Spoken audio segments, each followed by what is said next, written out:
Hello, everybody. Welcome. Welcome to another video of quick tips from the British Council. This session, these series of videos are dedicated to the lead up to BBELT, the Best and Brightest in English Language Teaching, which is a prestigious English language teaching conference, which will be happening in February. And as a lead up to this conference, we've got this series of videos with some quick tips for you to implement into your classroom. The session today is on classroom dynamics and how to build a positive and secure learning environment. So this session will be looking at how to generate a positive classroom environment, how to encourage positive dynamics between students. There will be some discussion as to why this is important, and then some practical recommendation and tips that you can implement straight away into your classroom to help build a safe, secure, and fun learning environment for both your young learners and for your adult learners. So just very quickly, the plan for today: why are classroom dynamics important? Some tips for young learners, for young learner classrooms, some tips for adult classrooms. And finally, we will finish on a little bit of information about BBELT, the conference I just mentioned, and some discounts that we're offering. So please stay put to hear about these discounts. So let's start. Why are classroom dynamics important? Well, as we all know, learning a language can be, for many of us, can be a bit of a scary experience. It can be quite stressful, and it can make a lot of us nervous. Positive classroom dynamics helps build a supportive and secure environment in the classroom, which allows people to take risks, which is fundamental in progress, or especially with speaking, but in all aspects of learning a language. Making mistakes is vital in learning a language. So taking risks is part of that. And if people feel secure, they're going to be more experimental. Secondly, working in a more comfortable environment is just simply more enjoyable. I don't know about you, but I still remember some classes when I was in secondary school and in university, which were very, very, very boring. And while there was a lot of useful information in that classroom, I just found it difficult to digest and to take the information in because I found it so boring. So by making a classroom more enjoyable, more dynamic, students are more likely to be motivated and more likely to digest the information that we're covering in the class. A positive classroom atmosphere, part of that means in the language classroom, part of that means good cooperation and collaborative learning. Now, we all know that a part of learning a language is individual. We need to go for our own learning progress, but a big part of it is collaborative. We learn from our peers. We learn from other students in the class. We learn from their mistakes. We learn from their successes. We learn from talking with our teacher, but we also learn from talking to people who are learning a language as well. When I learned Spanish, some of my best learning experiences were with other foreigners who were learning the language at the same time, because I found it more, I felt more secure talking to them, because I felt less nervous about taking risks, and also their progress motivated me. And finally, while there are many points to talk about, but a final point that I would like to mention is cooperative skills are something, and attitudes are something which is now demanded by employers. Often when we look at job vacancies and requirements for different roles, collaborative working, cooperation, and influencing is vital for most roles these days. So by promoting positive cooperative skills in a young learner and teen and young adult classroom, we are providing them with transferable skills for their professional career. So that there are reasons to promote classroom dynamics simply because of learning, simply to make people feel comfortable, and also because they are transferable into the workplace. So many reasons why this is important. Let's have a look at some simple classroom management techniques for young learners. By having clear classroom management strategies, we can promote a positive and secure learning environment. Here are some ideas. Some of them I'm sure you will know, some of them I'm sure you would have heard of, and maybe there might be some that you haven't. If you have some ideas, please write them in the chat. Please share your knowledge. But here are some ideas. Using a point system. For young learners, this can be very motivating. What is a point system? If a young learner demonstrates a lot of effort or demonstrates some progress, give them some sort of point. So it can be as simple as putting points on a whiteboard next to their name. It can be something like giving them a star, giving them a sticker. It can also be, there are many websites and tools we can use these days for this type of classroom management strategy. Some of you may know of Class Dojo. If you don't know of Class Dojo, research it, it's excellent. Students can pick their own avatar and you can give points to their avatar. Now, what's very important when using a point system is to actually do something with the points. Why are students getting these points? They're not getting them for point's sake. Allow their points to lead to some sort of reward. So, for example, the student or the students or the group with the most points at the end of a class can have some sort of prize. So, for example, they can choose the game at the end of the class. They can choose the song to listen to during the silent work period. They can choose a video to share with the class. Give them some sort of reward for getting those points, for working hard and demonstrating progress. Think about the interaction patterns we use. When I say interaction patterns, I mean the different people that the students are talking to in the classroom. So here I've used some teacher lingo. So I've got T plus SS, that means teacher with students. So this is the most typical interaction pattern, right? The teacher talking to the students, but also students with students. So SS with SS is a group of students with a group of students, maybe a group of 4, maybe a group of 3, maybe a group of 5. SS, this is pair work. So a student with a student, 2 students working together, and the SS plus content.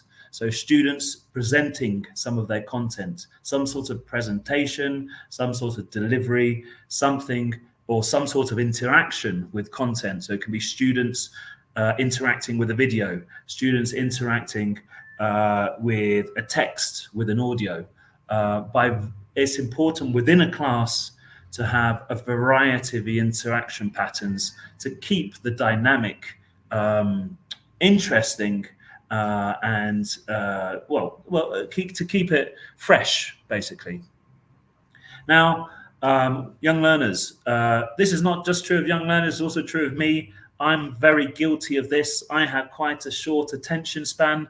I think it's something to do with, the way that we interact with media these days. Who knows? That's a conversation for a different day. But I need breaks. I need breaks when I work. I need breaks when I learn. I need short breaks. So when I'm working at home, I work for about 30 minutes. I take a 5-minute break. That 5-minute break might be getting a glass of water and walking around. It might be looking out the window. or it might be doing some of these ideas, doing a bit of yoga, um, doing a bit of stretching, singing a song. Um, I have a friend who plays on the Nintendo Switch for 5 minutes, just plays one game. Now, there is a danger of getting distracted and not returning, but by using micro breaks effectively, they can help us maintain our concentration and keep people motivated and energetic. And it can be fun as well. It can be used as a tool to promote an enjoyable atmosphere. So breaks are very important. Gamifying your activities, adding a competitive element to one of your activities. So if you've got a quiz, think if you've got an exam that you need to do, consider using a tool like Kahoot or Bamboozle to present that quiz. Make the test so that it can be done in groups. If it's a speaking activity, add some sort of element which will allow students to win. So perhaps the whole group can vote on their favorite presentation from the group. There are many different tools. There are many different digital tools and physical tools we can use in the classroom to gamify the activities that we use. Consider gamifying 2 or 3 activities within each class, within each 1-hour class, to keep it enjoyable and dynamic. Use plenty of TPR and movement, especially for early years and primary. TPR is total physical response, using their body to help them communicate.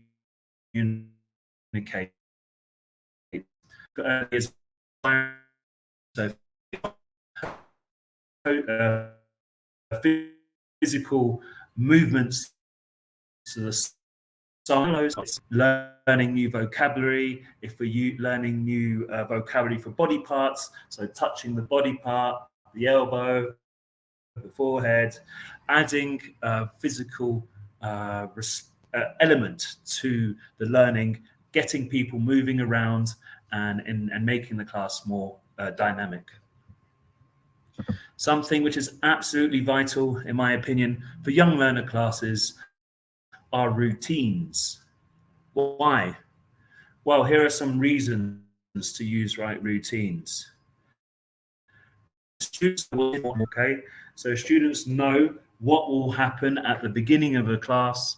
Students know what will happen before a new activity.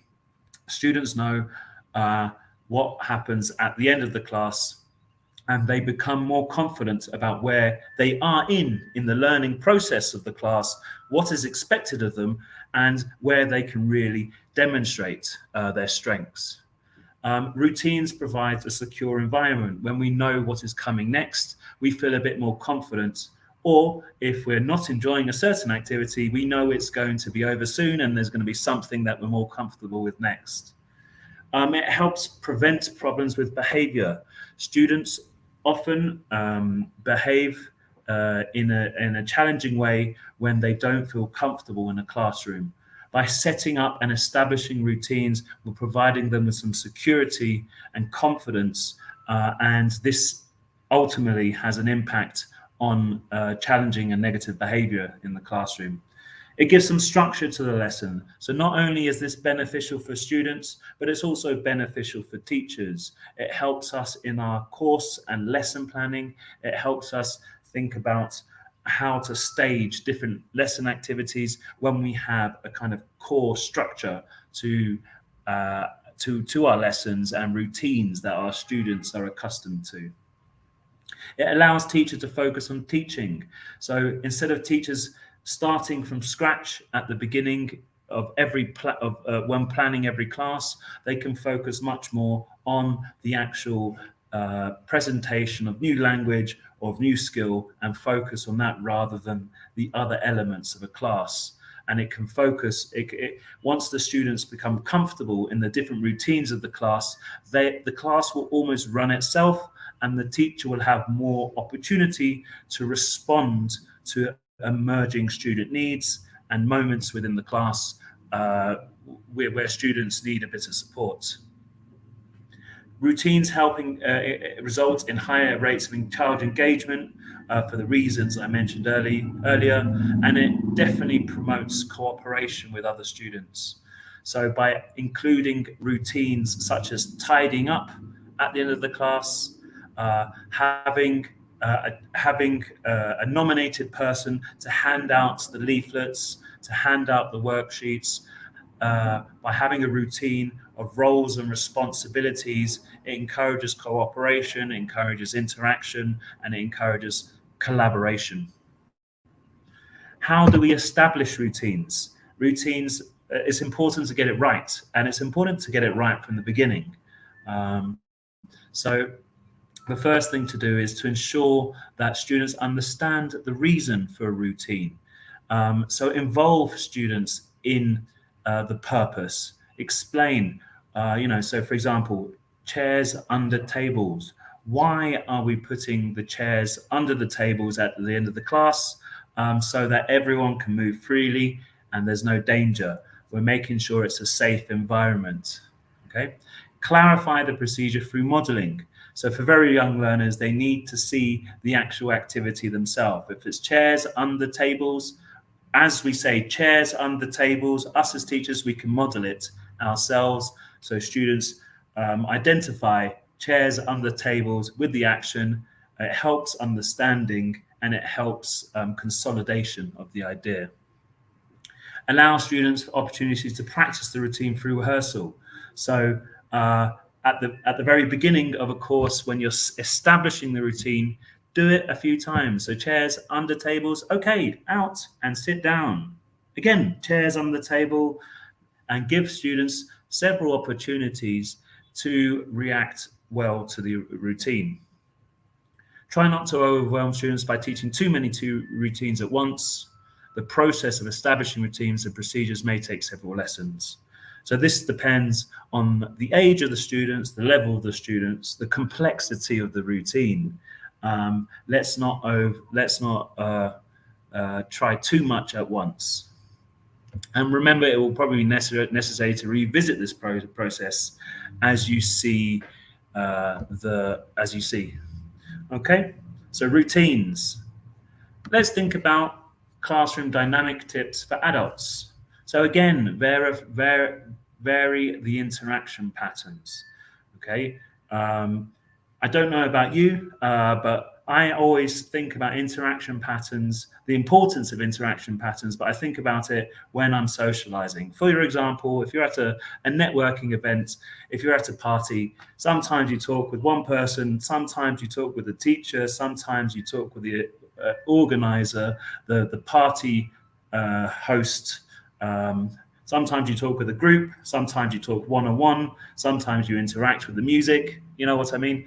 So there's and this keeps any interaction or any engagement in any event interesting and fresh. Same in the classroom. Let's try to do, it's not just valid for young learners, this is also extremely important for adults as well. Give students choice.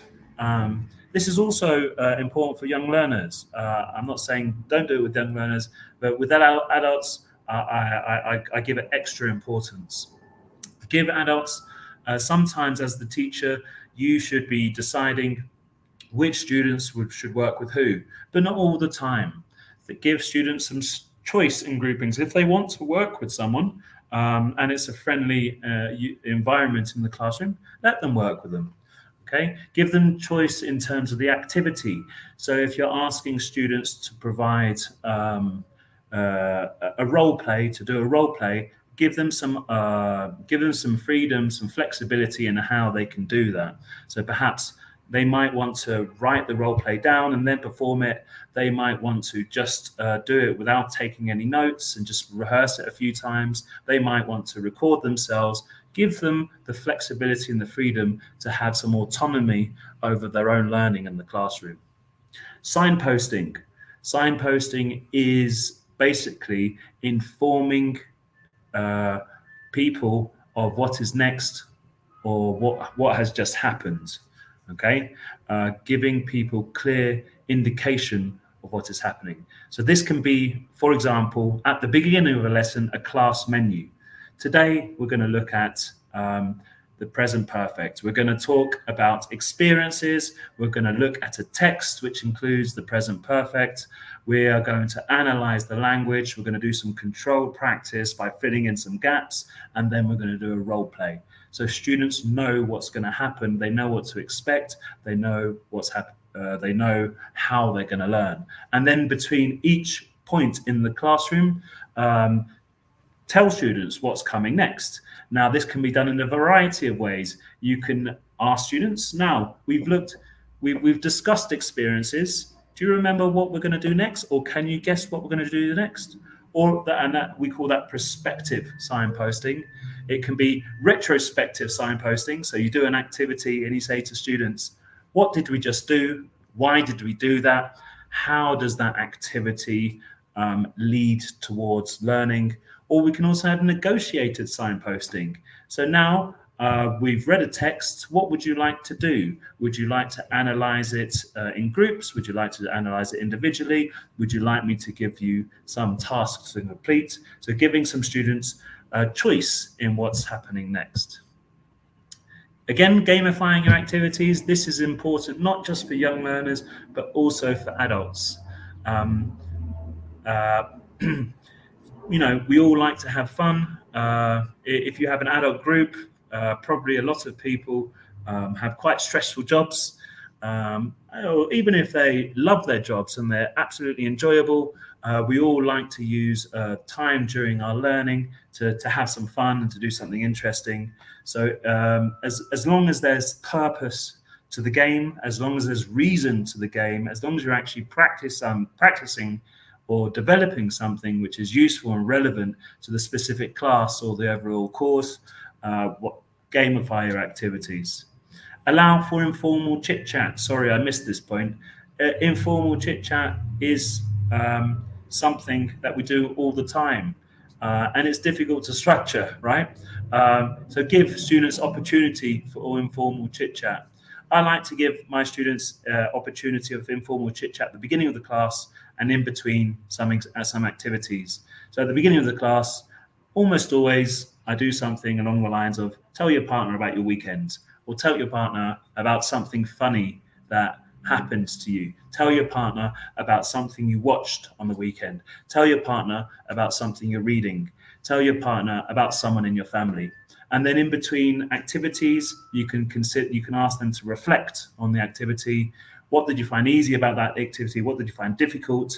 So that's an informal chit chat, but there's real purpose to having that conversation. And at the end of the class, you can talk about the reflecting on the whole class in general, or you can talk about what do we want to do next class? What would we like to do more in the course? What would you like to see more of? What would you like to do less of? Are you enjoying the class? Don't be afraid to ask your student these questions because they will give you some very invaluable feedback, and it also allows for a more open, honest, sincere, and positive learning environment, which is what we're talking about, right? And encourage sharing of experiences. I don't know about you, but I like to talk about myself. We all like to talk about ourselves. We like to talk about what we've done, where we're from, where we're coming from, what our opinions are. So give students the opportunity to do that. It's motivating. We also like hearing about other people's experiences. We like talking about our own. We like hearing about others. So give them the opportunity to do that. This can be personalization, or it can be it could be a bit more informal. So here are a couple of ideas that I would suggest for adults. Now, Google Maps, I use Google Maps almost every day. It doesn't have to be Google Maps, it can be any Maps device. And an activity that has worked so good in my classrooms is talk about somewhere you went to as a teenager, or talk about somewhere you went to as a young adult. So what I always do as an example is I show my students the New Inn. This pub is a pub near my parents' house in South Ealing in London, which is where I'm from. And I tell students about how I used to go there every Friday after work or after university with some friends, have 2 or 3 beers, and then After that, go to a pizza place, have some pizza, and then go to a friend's house. And I will use Google Maps to take my students through that journey of where I used to go, what my neighborhood looks like, what I used to do next, and then where I would finish the evening. And now this, it wasn't it's not a very interesting story, but it's me showing something very personal. And students always had questions. Oh, what type of beer did they sell in the new inn? What type of pizza would you eat after? What would your friends do when you went back to someone's house? Well, sometimes we would play cards, sometimes we play computer games, whatever. And then you'd be very interested to see what students then share when they use their own Google Maps. It's a really great activity to talk about life experiences and to encourage greater comprehension and empathy between students. Treasure hunt, making something, making a bit of a game, making it a bit funny, but also encouraging sharing of experience as well. So here's an example. You have 2 minutes to find these things on your phone and show your group. So one photo of someone in your family. I always show a photo of my brother, a funny meme. I have this great meme that I love about teaching English, and a social media post from 10 years ago. I show this picture of me traveling in Mexico 10 years ago, where I had very, very short hair, no gray hairs. I was very skinny, and my face was completely different. Because in 10 years, I've changed quite a lot, right? And this is always an interesting activity to see what students will share, because they can share whatever they want. They can talk about whatever they want in these 3 points, and it really promotes empathy and not cooperation, but kind of a sharing of experience, integration, and personalization. And finally, when you have a list of questions, think about how you can. Adult classes, there's always a lot of conversation questions, right? At the end of the class, at the beginning of the class, consider how you can gamify that. So here are a list of questions that I used for one of my classes. I just made it into a noughts and crosses, or maybe you know it as tic-tac-toe, where you have to put an X and a circle, and you have to get a line, a diagonal or vertical or horizontal before your partner. To put the X, the nought, or the cross on the board, you have to do what the discussion question says. So where it says tell your partner a riddle, if you cannot tell your partner a riddle, you cannot choose that square. Some of these are a bit easier than others, right? So this is adding a gamified element to a list of conversation questions. So there you go, thinking about for young learners, thinking about routines, thinking about classroom management, thinking about opportunities to make the class more engaging, maintaining conversation, giving breaks. For adults, thinking about giving opportunities to share experiences, encouraging interaction, encouraging empathy. These are all ideas we can consider to help improve classroom dynamics in different circumstances. I hope you found this interesting. Please do share some of your ideas. But before we finish, I'd just like to talk a little bit about BBELT. BBELT is the best and brightest in English language teaching. This is a prestigious English language teaching conference, which is based from Mexico. But this year it's online, as it has been for the last 3 years. It will be on the 17th and 18th of February this year. The theme of the conference is moving forward and learning together. So thinking about learning, collaborative learning, and all these sorts of things that we've been talking about. Now, we're offering some registration discounts. Why go to BBELT? Well, this year we have over 90 academic presentation, forum, talks, and workshops from leaders in the industry, from teachers who are really developing very interesting action research projects, from different educators from all different backgrounds and contexts. and from many different people who have really some fascinating research and ideas to share.